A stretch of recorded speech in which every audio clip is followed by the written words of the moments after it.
got here to Ephesus this morning, and you can see in the background the city. And you know, this was the capital of Asia Minor. This was the crossroads. This was the city. This was the fourth largest city in all of the world. Some 250,000 people lived here. Now, they've only unearthed about 10%, but this was the place that Paul came and started a ministry. There was no church here until Paul. And so we're going to be looking all through this village. Well, we're looking at the most developed ruins in all of Turkey. Definitely this is different from Lystra or Colossae, where basically it took a farmer to help me find the field. This was a very prosperous area. They had everything. If you wanted a gym to work out, you just went down the street there. If you wanted to go to a coffee house, you just went down the street. If you wanted to go to the library was right back here. This was an amazing place. There were shops everywhere. This was a city of 250,000 people. If you wanted to go to the theater, they had that. In their day, it was the library. This was the cool place. This place here held all the history books. And if you wanted to find out something about the world, you came here. All kinds of things to do and to see here in Ephesus.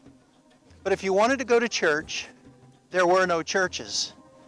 And God sent Paul here to start the church.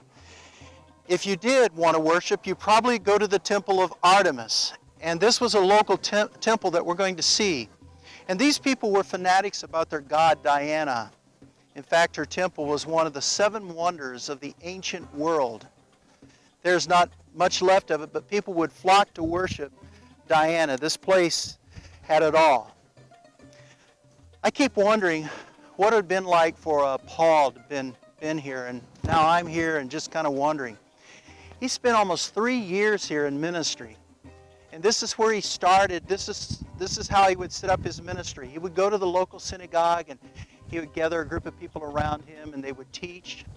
Paul made tents here, and when you see all these shops up and down Main Street, you wonder where Paul would have set up his shop to sell the tents. Every day he often would finish again at the synagogue, and he would go to the lecture hall and lecture to the followers what it meant to follow God. This is an amazing city, but it was a very pagan city. They had no idea of what it meant to know God. Paul preaching in this city, he created a real stir. Paul preached about one true God, not the many gods that were set up all over the city that many of them worshiped. And the people would make many little gods. And Demetrius made his money making these statues of gods. And he got so, the commercial people here, the people that own the markets, they sold many of these gods and made a lot of money. And they didn't like it, and they got up in arms.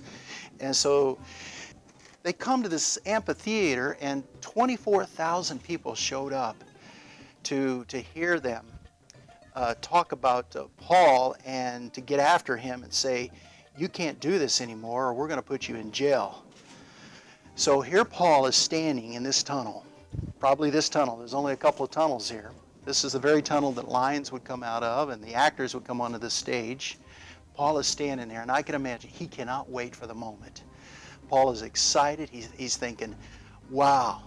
And in the background, he can hear the roar of the people, give us Artemis, give us Artemis, give us Artemis, give us Artemis. And he's thinking, I want to come out and give you Artemis. I want to give you Jesus Christ.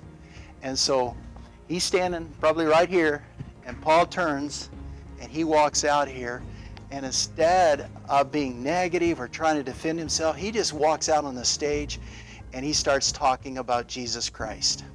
So Paul walks out here on this stage where sometimes it would be lions out here, sometimes there would be actors, and there's 24,000 seats, 24,000 people, and he starts to talk about Jesus Christ and the freedom that Jesus Christ can give to you and how he can change your life. And you don't have to worship false gods anymore. You don't have to worship a stone.